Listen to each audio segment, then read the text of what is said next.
पाप सुद्धा त्याच्या पाठीमागे धावतं आणि त्या ठिकाणी त्या पुण्यवान माणसाला सुद्धा पापी बनवण्याचा ते पाप प्रयत्न करतात। म्हणून शास्त्रानं सांगितलं की दुसऱ्याला बसण्याच्या आसनावर दुसरी व्यक्ती ज्या आसनावर बसते त्या आसनावर आपण बसू नाही, त्याची दोष आपल्याला येतात। आपण एखाद्याच्या घरी गेलो तर त्याच्या घरी बगर आसनाचं बसू नाही, त्याला आपल्याला आदर सत्कार केला पाहिजे, आपण त्याच्या आसनावर बसलं पाहिजे किंवा त्याला आपल्या बसण्यासाठी काही ना काहीतरी असं खुर्ची किंवा काही उपलब्ध असं दिलं पाहिजे, म्हणजे नाहीतर त्या जागेत ते दोष आपल्या अंगामध्ये येतात।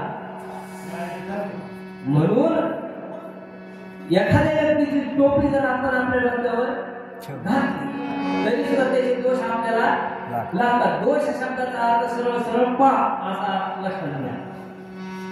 म्हणून ते दोष आपल्याला लागू नये, मग आपण दोष लागू नये यासाठी कितीही खबरदारी घेतली तरी शास्त्राने अनेक प्रकारचे पाप सांगितलेले आहेत। नुसता स्पर्श झाला तरी दोष लागतो किंवा एखाद्या ग्लास करतो पुष्ट पाणी पिलं तरी सुद्धा दोष लागतो। असे अनेक करोडो दोष आहेत, दोष जास्त आहेत पण पुण्य करण्याचे ठिकाण कमी, पुण्य करण्याचे मार्ग कमी आहेत। फक्त परंतु करोडो जरी दोष असतील तरी सुद्धा त्या सगळ्या दोषांची होळी करणारं औषध एकच आहे, त्या औषधाचं काय आहे? नामस्मरण। नामापर्यंत नाही रे अन्यथा माया आणि माया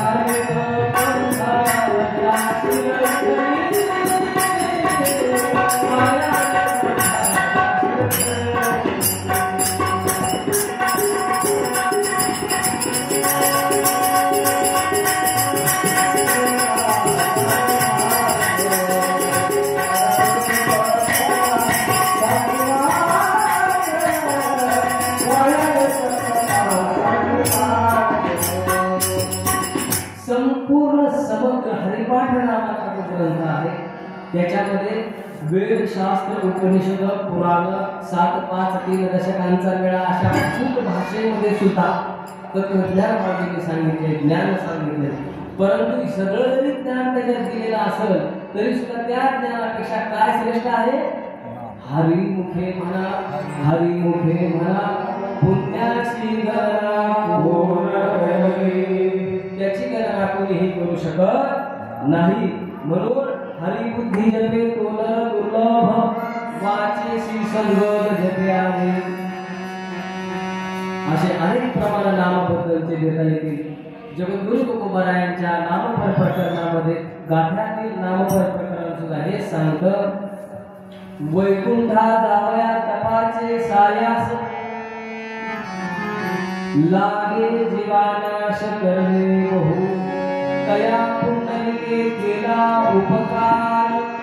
वैकुंठाला जायचे मग तपाच्या नालिकांचं सायास खूप करायला लागतात, परंतु नुसत्या नामामुळं, नुसत्या नामस्मरणामुळे मनुष्य वैकुंठाला जाऊ शकतो। कुठल्या नाम आहेत ते? राम कृष्ण विष्णू हरी गोविंद किंवा कृष्ण विष्णू हरी गोविंद या नामाचे निवळ प्रबंध माझी आत्मचर्चा उदंड गाती, अनेक प्रकाराने चिंतन सांगितले, अनेक प्रकाराने नाम सांगितले। ओम नमो नारायणाय, ओम नमः शिवाय, ओम नमो भगवते वासुदेवाय। गोविंद गोविंद मना लागले छंद मग गोविंद ते काया भेद नाही देव।